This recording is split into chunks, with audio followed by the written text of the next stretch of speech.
Hello, I'm Jothy Rosenberg, the host of Designing Successful Startups, where today's guest is Sam Morris. As I was driving home, I remember thinking, it's really not physical paralysis that's my specialty. It's the type of paralysis that exists when your mind is caught in a certain idea of who you are. And that's the paralysis that I'm most effective, because that's where paralysis really is. The lack of function below my waist is simply, really, objectively, is just nothing more than an inconvenience. The only thing that can actually create paralysis is one's mindset.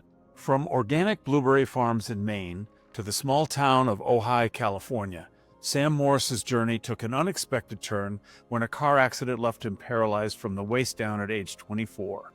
In today's episode, I speak with Sam Morris, a man who has now spent more of his life as a paraplegic than able-bodied. But this conversation isn't about limitation, it's about transformation. Sam shares how he initially made it his sole purpose to recover physical function, even moving across the country to work with a movement specialist. But a series of complications, including a year of hospitalization, forced him to confront a deeper challenge, accepting his circumstances without letting them define his identity. Quote, "The most profound thing is not the lack of function in the paralyzed part of the body itself," Sam reveals, but the strange identity complex that festered where there was a feeling of being somewhat broken internally. His journey from adaptive skiing instructor to executive coach to CEO offers powerful insights into resilience and grit. Sam explains how his coaching practice, Zen Warrior Training, emerged from recognizing that psychological paralysis, not physical disability, was his true area of expertise. Join us for a conversation about redefining limitation, finding freedom through acceptance, and the warrior-like discipline required to achieve true serenity in the face of life's greatest challenges. Hello, Sam. Welcome to the podcast. Thank you, Jothy. I'm happy to be here. Thanks for the invitation. You bet. You bet. I like to start with something that helps, people get some context, which is to tell us where you're originally from and where you live now. Grew up on an organic blueberry farm in Mid-Coast, Maine, and I am in Ojai, California now, just about an hour north of Los Angeles and not far from Ventura and Santa Barbara. It's a little town, right? Oh, yeah. It's fewer than 8,000 people, which is rare in Southern California to be in such a small town, which is part of what I love about it so much. Before I moved here, someone said, Ojai is a bit of a one-horse town. And I said, well, I only need half a horse, so that's great. There was a pivotal life experience that you had, and I'd love for you to tell us what that was and how it's shaped how you see yourself in the world. Yeah.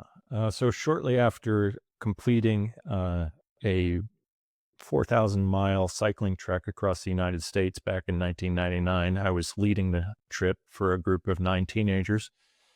Shortly after that, about 2.5 months after we completed that trip, I was riding in the back seat of a car driven by a guy who'd been drinking and was driving a bit irresponsibly, and he lost control of the car on a dirt road, and we went off the road and hit a tree. And this was in Western Massachusetts, outside of Amherst. Hit a tree, broke my back, and had a spinal cord injury at the level of the T12 vertebra, which is about the level of my navel, and became paralyzed from that point down when that happened. So did you say that was 99?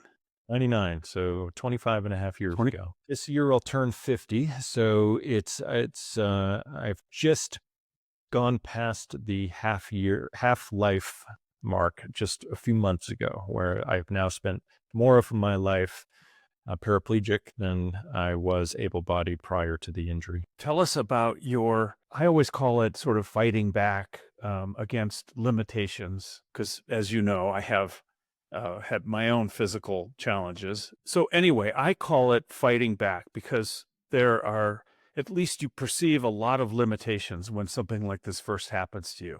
How did you navigate through that? What was that like? Initially, I made it my sole purpose in life for that time period to recover function in my body.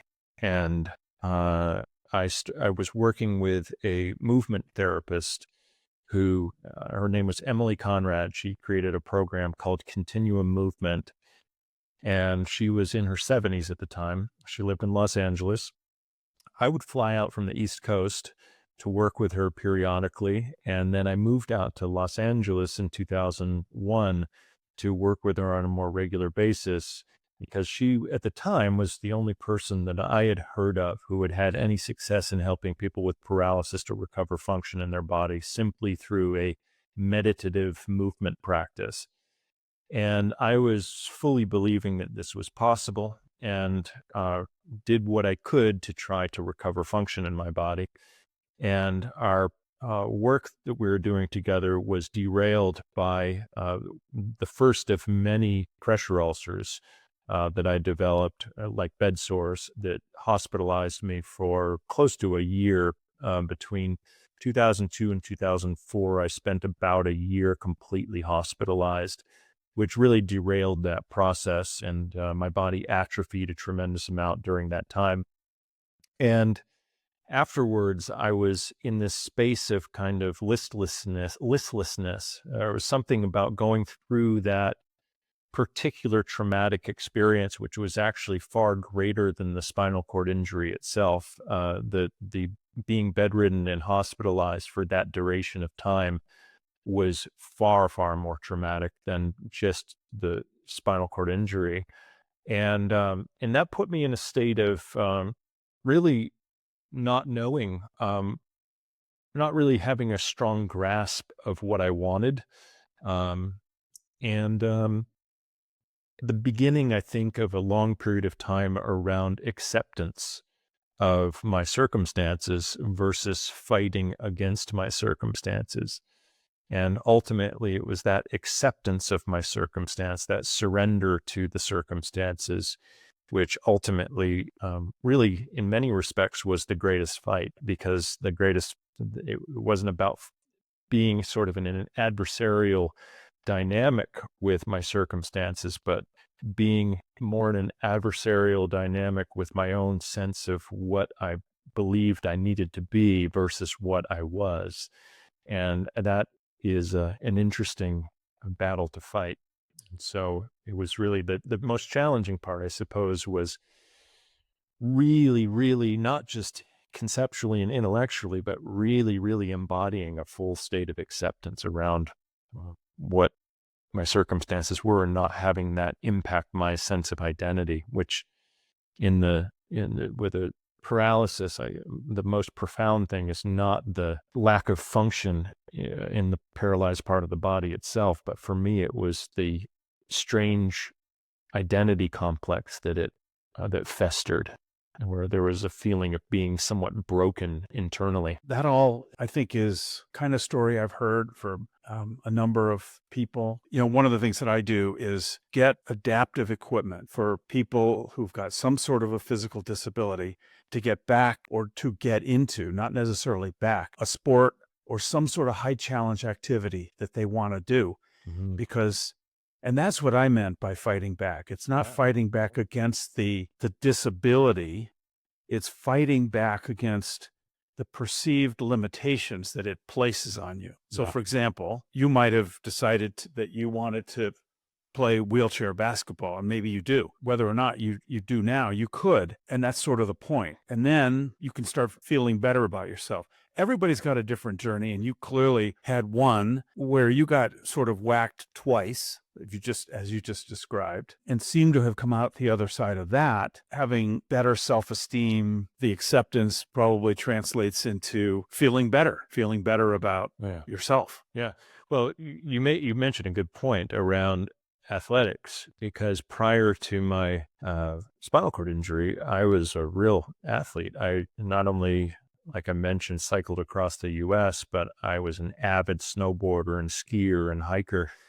And when I eventually did start doing adaptive skiing, which ultimately I ended up in 2012, I taught adaptive skiing in Telluride, Colorado, and that became an incredible medicine for the fight back, because it was allowing me, even though I had to start really from scratch with skiing, fortunately I was able to apply a lot of what I had previously known about edge control and that kind of thing. But it was a totally different beast when I learned how to sit ski. So I spent a lot of time on the ground, and there was frustration when anytime I would compare my skill level on a sit ski versus where I had been on a snowboarder uh, skiing prior to my spinal cord injury. It would be frustrating, but if I could drop that comparison and then just get back on the ski and gradually get better at it, that became really powerful medicine for my soul, learning how to ski again. And it was a tremendous help with restoring my sense of self and certainly my connection with nature as well. We shared that because for me, the secret elixir to get me back was to learn how to ski effectively on one ski. Because in skiing, you steer with your big toe, not your little toe. And so for me, because I have a left leg, the right turn felt okay, even after I was on one ski. But the left turn didn't. I can totally see that. And by the way, when I was first an amputee, they hadn't yet invented outriggers. They were invented in 1975. So I was trying it with pointy poles first. Which didn't work. Oh my gosh. But I was going to say that where I finally conquered it was Alta, Utah, and where you finally conquered it was Telluride. Both mountains I know extremely well, and neither of them is easy. Alta specializes in powder, and Telluride specializes in bumps. I think they have the record because they have 2,000 vertical feet of nonstop bumps. Did you ski those bumps in a sit ski? I didn't ski those ones. I'm trying to remember some of the bump trails that I skied. And I'm not a huge I used to be a huge bump skier and snowboarder when I was able-bodied. What I discovered with the sit ski that I used was it was designed to go fast. It was not designed to be agile in the way that a bump that you really require with a bump ski. So it was really designed for GS turns essentially, and it's heavy. It's heavy, and its shock absorption is minimal versus maximal. So I've always kind of wanted to. At some point, I'm going to update and get a new, much lighter ski with much better compression, because I feel like it would be a better ski for being in the bumps. But we could have a whole conversation about the dynamics of bump skiing and so forth. But I cannot say I ever got to be a good bump skier. Part of it is just my own skill set, but part of it was also the equipment itself.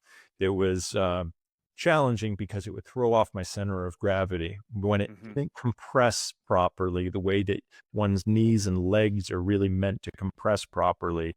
And with the additional weight of the ski itself, it was kind of clunky between bumps. And so it was really challenging. So I did do some bump skiing at Telluride, but I never became really an avid bump skier. There's a famous T-shirt that they sell at all the shops in the town of Telluride. And it's a picture of a series of bumps on the mountain, except they're all made out of Volkswagens. So it's bumps the size of Volkswagen Beetles. Size of Volkswagens, absolutely. And also probably very apropos given Telluride's sort of hippie identity as well, or its former hippie identity. Hi, the podcast you are listening to is a companion to my recent book, Tech Startup Toolkit: How to Launch Strong and Exit Big. This is the book I wish I'd had, as I was founding and running 8 startups over 35 years. I tell the unvarnished truth about what went right, and especially about what went wrong. You could get it from all the usual booksellers. I hope you like it. It's a true labor of love. Now back to the show. Okay, so clearly what happened with you, like it happened, like so many people who go through a really tough experience with getting disabled in some way, that's the epitome of the kind of adversity that develops in one: grit, resilience, toughness, stick-to-itedness, a whole bunch of adjectives that make up the word, the concept of grit. There's no doubt in my mind I'm talking to somebody who's made of grit. Besides the sport things that you then took on. And, just sitting here and looking at you in a t-shirt, you've redeveloped your upper body since then. So you're doing stuff, you're staying in shape. Did you find that when you needed to apply, the toughness, the resilience in your professional career, that you had a reservoir of grit to help you then too? Yeah, absolutely. I mean, I suppose grit is a big part of why I got into doing my coaching practice in the first place. And grit was something that I didn't have to really discover as much as something that I think was cultivated early on in my life, long before the spinal cord injury. There's part of the culture that one grows up in very much informs the way that one perceives themselves. And fortunately, Maine is just about as gritty as it comes. So, so if anyone has been to Maine, you know that Mainers tend to be full of grit for the most part. And so, that was a natural disposition that I possessed. And it was only years after my spinal cord injury, I think 2012, 2013, I would hear so regularly from people that they would tell me that anytime they were facing some type of big challenge in their lives, they would sometimes think about me and be inspired by my own approach. And then that happened so frequently. It was happening practically on a daily basis. And I thought, well, I better start getting paid for this.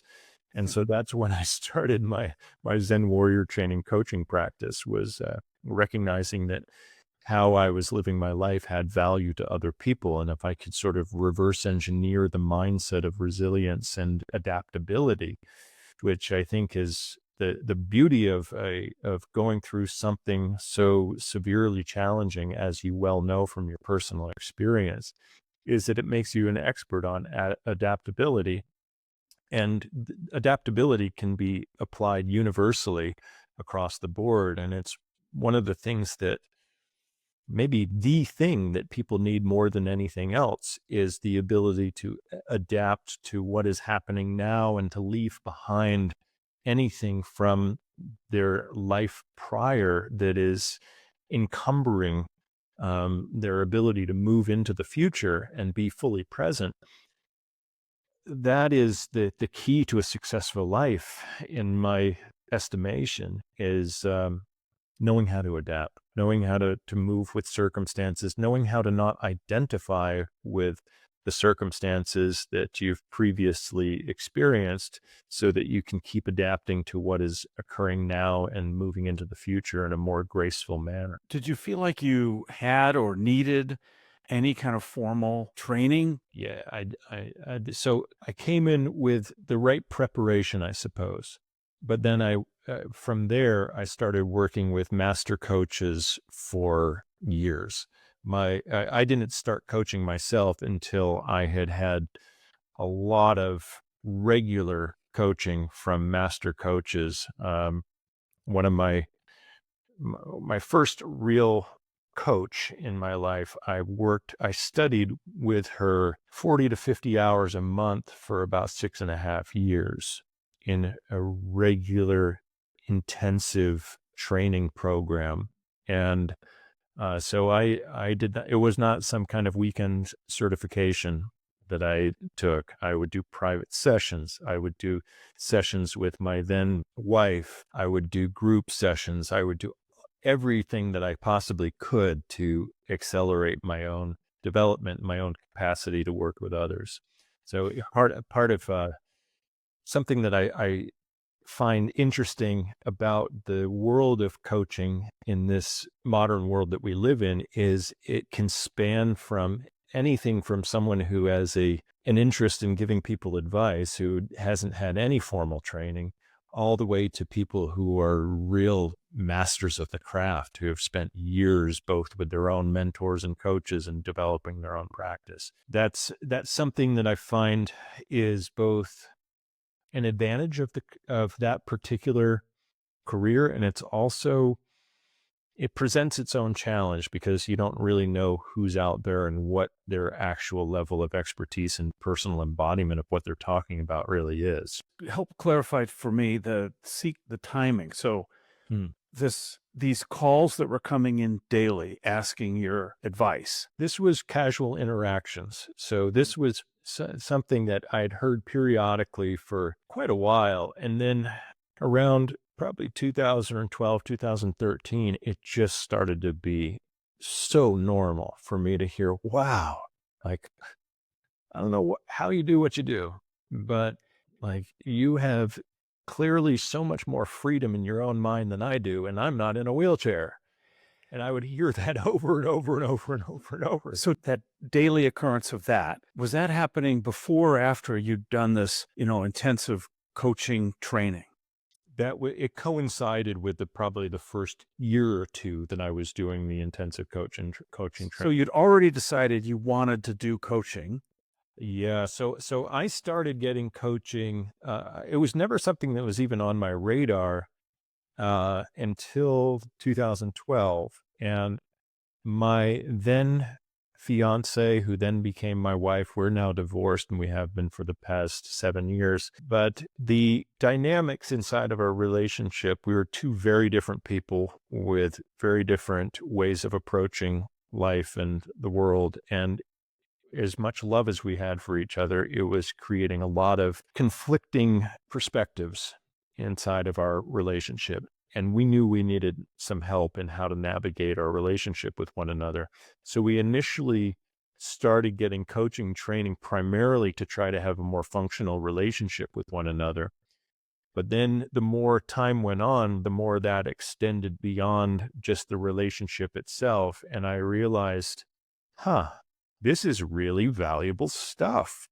Like I'm really learning a lot about myself, and I'm learning a lot about other people, and I'm learning a lot about the nature of the mind and presence. And there's just so much valuable stuff I'm getting out of this experience.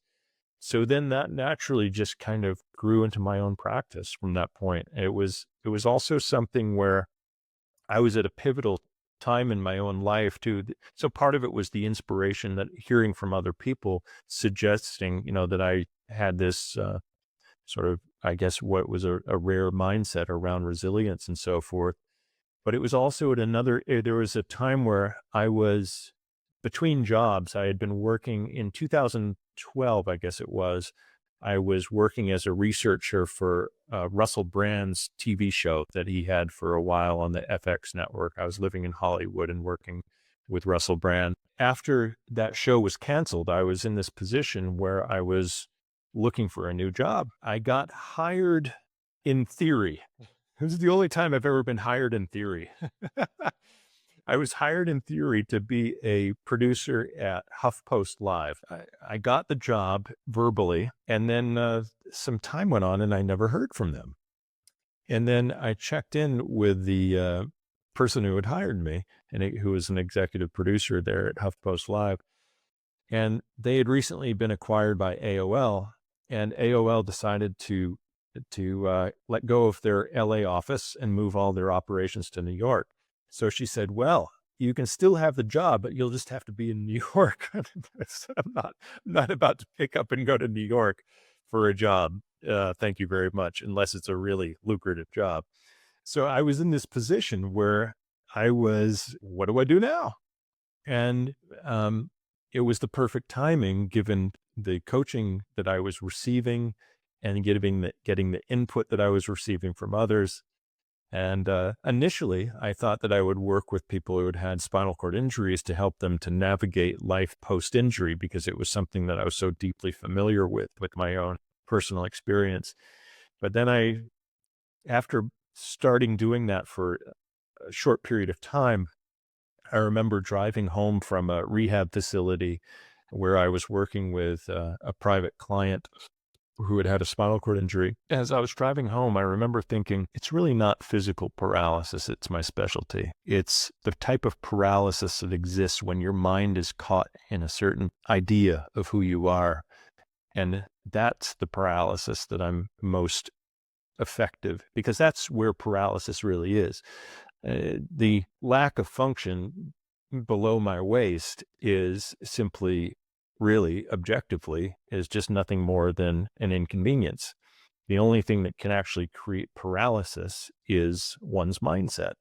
So I realized there's a whole lot more people and a whole lot more demand out there for people who are suffering from a type of psychological paralysis than from people who are dealing with actual physical paralysis. So that psychological paralysis really became a sort of a first principle sort of approach to everything that I did from there on out.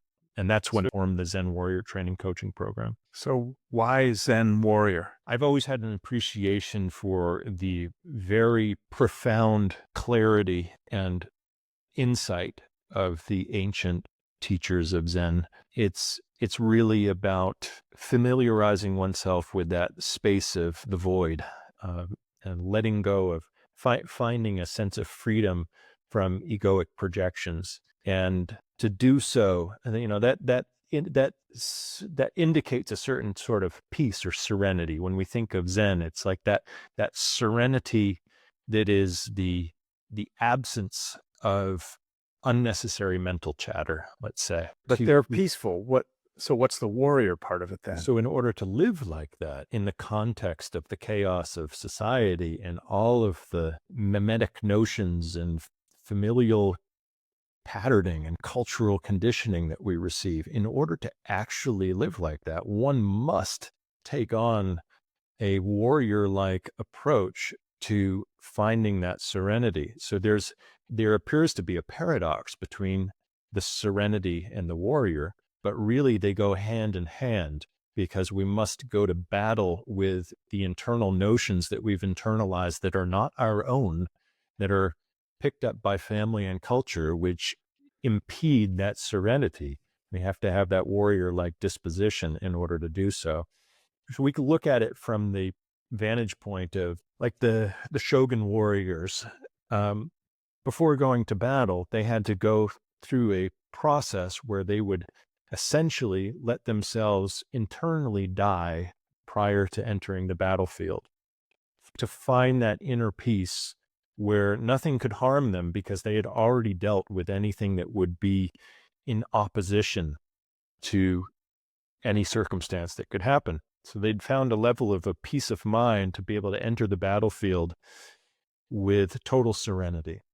And I think that way of approaching life has such an extraordinary translation to anyone's life, especially in high pressure situations such as business leadership, which we haven't even really discussed. I'm now CEO of USA Protective Care, but all of the years that I've had practicing this and coaching in this sort of first principles thinking around the Zen warrior mindset has translated beautifully to being the CEO of a business now. Okay, good. Tell us about that. Yeah, so USA Protective Care is something that came out of it came out of nowhere. It seems it just kind of found me. It was like the what do you call it? Like the X-Men team or the whatever it is. There's my network of relationships naturally congealed around an opportunity to build a business called USA Protective Care. And we are a marketing technology company that utilizes brand protection to safeguard American-based brands and their products and customers, while also giving them the ability to market through their own product packaging to build revenue and sales so the combination of brand protection and marketing technology and data. And so we are in launch phase right now, and lots of amazing things are happening. And is this based in Ojai, or is this? We don't have a physical location, but that's where the mail comes to, is my house in Ojai.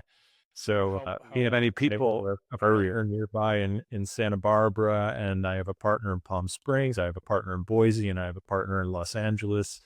So we work remotely with one another over Zoom calls. But that's the beauty of this modern age, is that we can We don't necessarily have to have a physical location and turn the lights on. So people can look that up because you've got a website, don't you? That is correct. Yeah. usaparaplegicare.com. You know, it takes grit to do a startup, and you've got plenty of that. And you probably got enough to share with all your partners too. Well, fortunately, I have a whole team with grit, which is important. You know, it's we want to have but more importantly than grit even, or maybe not more importantly, but complementary to that, is that everyone on my team operates from the notion of ego freedom. So it's not about proving our worth. It's not about receiving disproportionate benefits for any particular idea or accomplishment or whatever. It's really like, what can we accomplish through really focusing on the team as the primary sort of hive mind for ideas and strategies, and without any kind of, oh, good for you, like there's zero competition happening amongst us. It's only bringing together the aggregate of our collective creative vision. And now we all understand that we all have specific roles inside of the team as well. It's important to recognize that one has a role, but we're operating more from the place of being like a band, like a jazz band, than being, like a traditional business. Like a jazz band, your role as the musician. If you're the guitar player, you're not playing the drums, or if you're the bass player, you're not playing the piano. So your role, but the primary thing that you're paying attention to is what is happening between the members of the band. Your contributions are not focused on what you individually can contribute as much as what is the right thing that I can add to make this music function as a whole in the most effective way possible. So being a musician myself, that's naturally the way I orient. And so this is a fun way for me to take all of the things that I love the most about music and apply them to a business format. It sounds like a management style that's very Zen. It is. It totally is. Which also makes it more fun too, because Zen also, it's spontaneous. It's everything is coming from that space of spontaneity, and curiosity, and eschewing certainty in favor of curiosity and spontaneity. Are you all self-funded, or have you had to raise money? No, so far we've been bootstrapping, and we are now at a place where we are looking at getting some investors.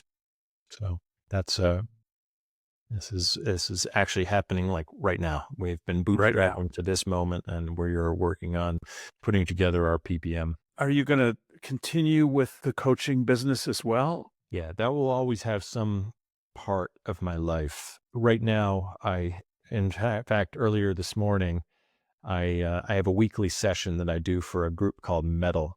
Metal is a global men's entrepreneurial group. It stands for Media, Entertainment, Technology, Artists, and Leadership. And it started out of LA, and it's now grown to around the world. We have people in Bangkok, we have people in Dubai, we have people in Germany and London and Toronto and Mexico.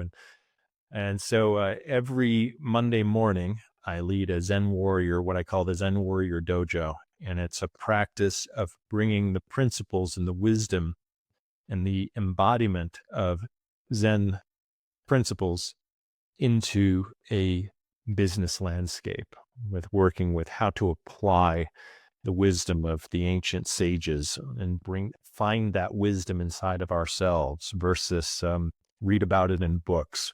What do we need to do to find that inside of ourselves and navigate our lives from a more graceful and fluid and dynamic manner, and apply that both in our personal and professional lives?